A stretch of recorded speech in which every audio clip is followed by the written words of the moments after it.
Matrix A है जो M3R में बिलोंग करता है। इसका मतलब ये है कि ए का साइज 3/3 है और एंट्रीज रियल हैं। यहाँ पर दे रखा है कि determinant of A minus identity matrix equals to 0।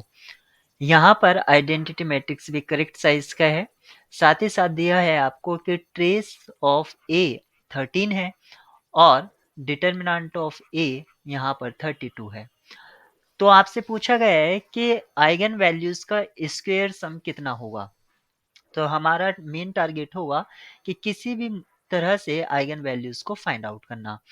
तो यहाँ पर आइगन वैल्यूज को कैसे फाइंड आउट करते हैं? सबसे पहले a minus lambda I equals to 0, यानी कि determinant of this one equals to 0। यहाँ से कैरेक्टरिस्टिक इक्वेशन आएगा, लेकिन यहाँ पर आपको डायरेक्टली ही दे रखा है a minus I determinant of this one is equals to 0। इसका मतलब यहाँ पर क्या है कि लैम्डा का वैल्यू 1 दे रखा है, यानी कि 1 एक आइगन वैल्यू यहाँ पर गिवन है।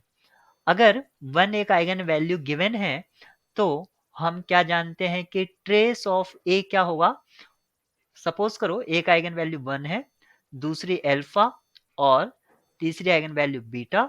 इन तीनों का सम हमें ट्रेस होगा और ट्रेस कितना गिवन है 13, और इन तीनों का प्रोडक्ट यानी कि alpha beta equals to 32। First equation हमारी डेवलप होती है alpha plus beta equals to 12 और अल्फा बीटा इक्वल्स टू 32। इन दो इक्वेशन का यूज करके अगर मैं क्वाड्रेटिक इक्वेशन फॉर्म करता हूं तो वो क्या होगी, इन टर्म्स ऑफ एक्स लिख लेता हूं। सपोज करो X square minus 12x plus 32 equals to 0, और इसके रूट्स क्या होंगे, यानी कि x इक्वल्स टू 8 और 4 इसके रूट्स होंगे। तो हमें तीनों आइगन वैल्यू मिल गई हैं 1, 8 और 4। लेकिन हमें तो इनके आइगन वैल्यूज का स्क्वायर करना था, फिर प्लस करना था।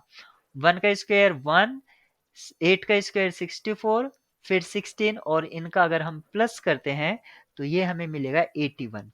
तो इसका करेक्ट आंसर जो है 81 होगा।